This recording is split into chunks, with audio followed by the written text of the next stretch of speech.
Hi everyone, my name is Camille Adams and I am one of our registered dietitians here for the YMCA of Greater Grand Rapids. I'm so excited to film our Cook It Up recipes. Cook It Up is a program that we sponsor here at the YMCA. We go into elementary and middle schools all around Grand Rapids and we bring fresh produce and funky recipes that these kids may have never tried to those schools and those kids. We have instructors that go into our schools and they teach, just like you will see me teaching here, how to make functional recipes that will last for life. We also try to put a healthy twist on everything that we do, and I'm super excited to be here today. Hey everyone, we are back again, cooking it up.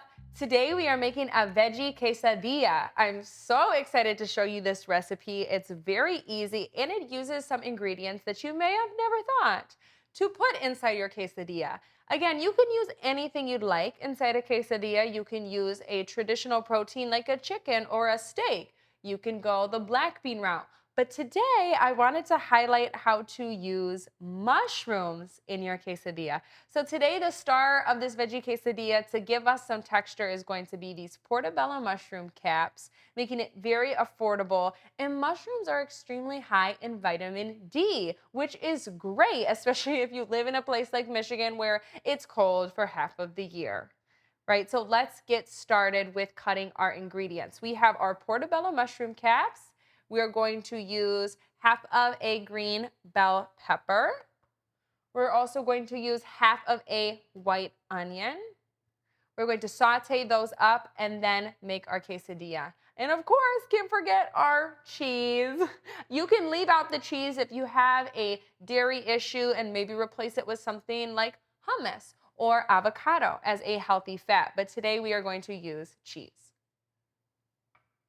I've already washed my hands and washed the outside of all of my produce, and now we can start cutting. We're going to be slicing our ingredients all in the same shape so that they cook evenly in our pan. When we are using our knife, we want to think about knife safety, of course. If we do our hands like this, okay, something bad can happen. So that's why it's very important to do the claw shape with our hand, holding our produce like this so that we can avoid cutting off any fingers. If someone cuts off a finger, I lose my job. So it's my job to tell you how to do it safely. So start with your washed portobello mushroom cap, and we're going to cut it into thin slices. And when I say thin, they're going to be long slices, but the thinness of them. These are going to cook at the same time as our thinly sliced pepper and onion. That's why it's very important that things are the same shape.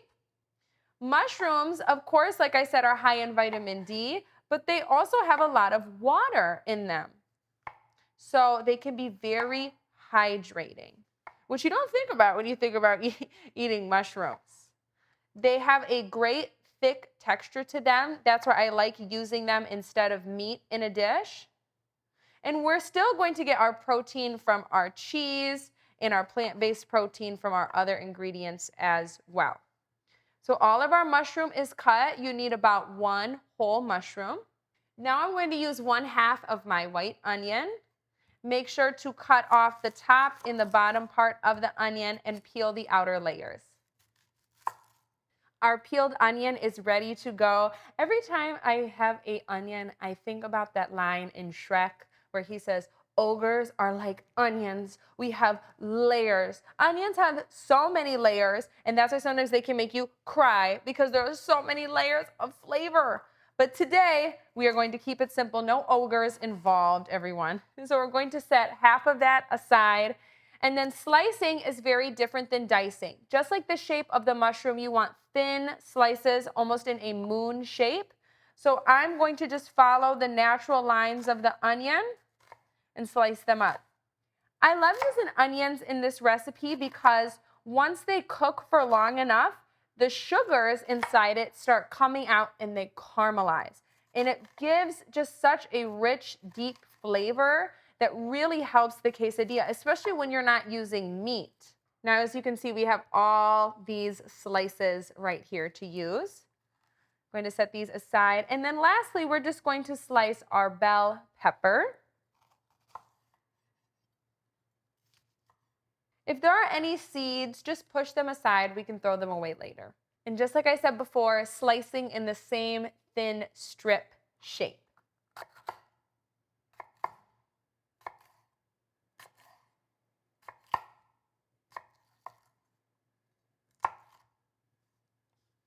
Yum! Of course, vegetables and fruits we know are healthy for you, but especially in these kids' recipes, we want to make vegetables approachable. We want to make them taste good. And so throwing them in something like a regular cheese quesadilla adds more nutrients and it helps your child really get that palate in their mouth for the taste of vegetables. I think they will really like this. So now all of our vegetables are prepped. I'm going to move my cutting station over and start cooking things in the pan.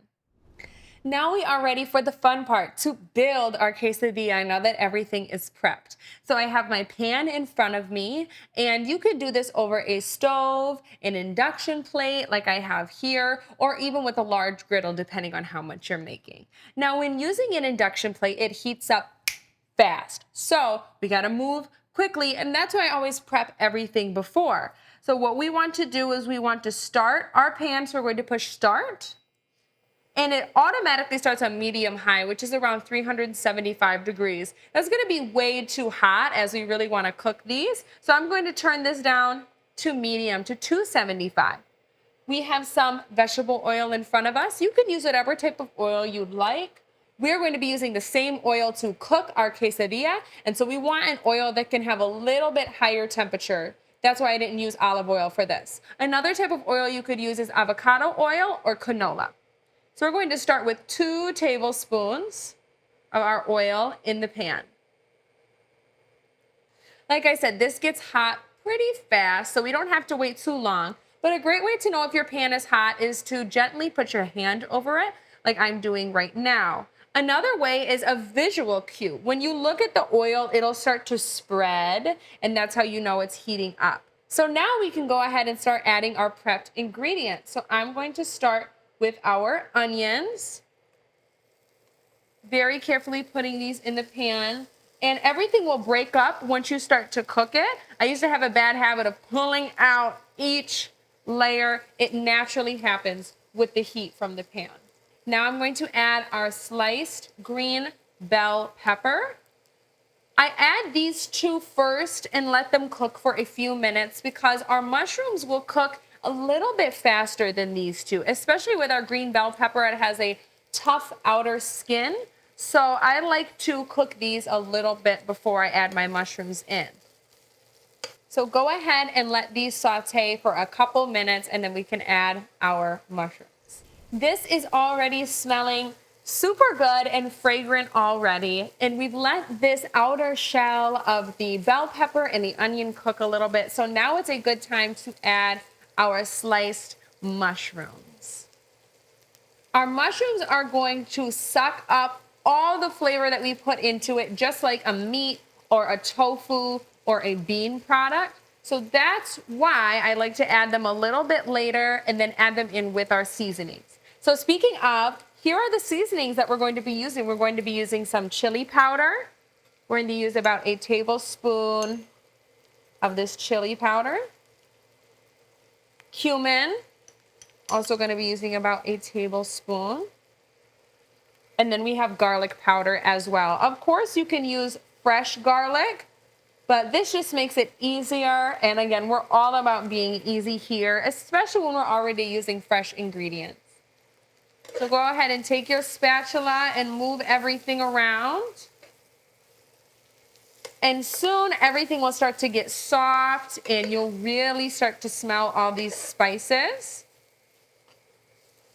So now we've thoroughly mixed everything together and I'm going to add about another teaspoon of oil just to make everything cohesive.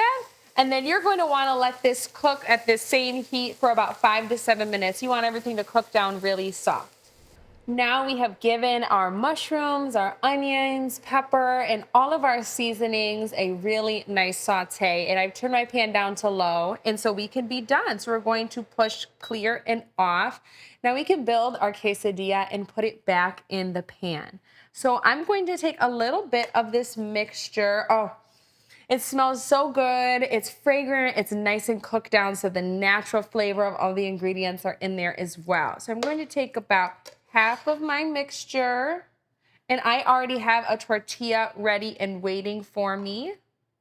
And I'm just going to distribute this evenly on the tortilla. Maybe I'll take just a little bit more.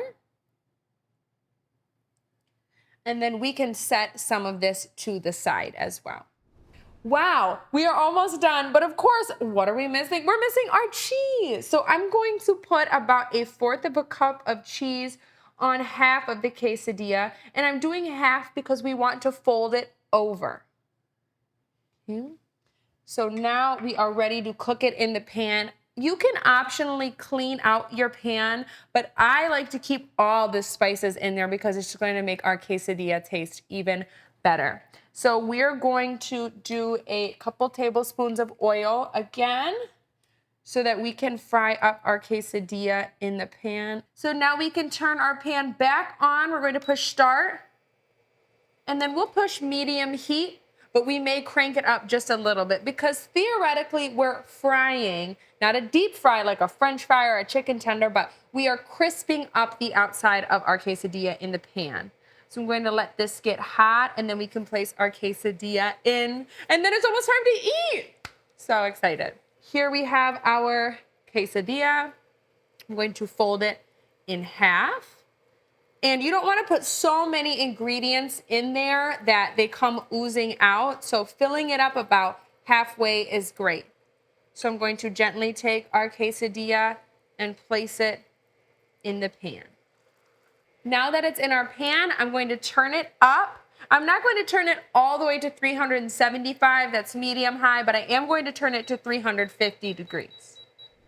Now it's been grilling for about 2 minutes, and now we can flip it over to the other side. Sometimes it can be really scary to flip a quesadilla or an omelet. Do not worry, it is going to be fine. Just go in with confidence. You could do it. So get a nice wide spatula and hold this part of your pan. Make sure you really get under the quesadilla. Sometimes you can hold it with this part of your hand, and 1, 2, 3. Woo! Look at it, so nice and golden brown on the other side. This is looking great. So give it about 1 more minute on this side, and then we can serve it up and have our wonderful quesadilla. Now we are ready. We can place our quesadilla onto our plate and turn our pan off. Make sure to unplug your hot plate and discard your pan, and now we can get ready to cut and eat our quesadilla.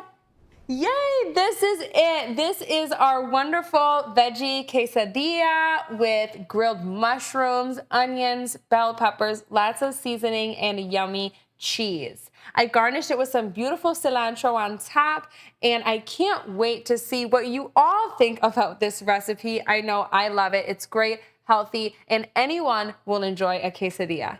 Thank you so much for watching. For all the full details of this recipe, go to grymca.org under the recipe tab.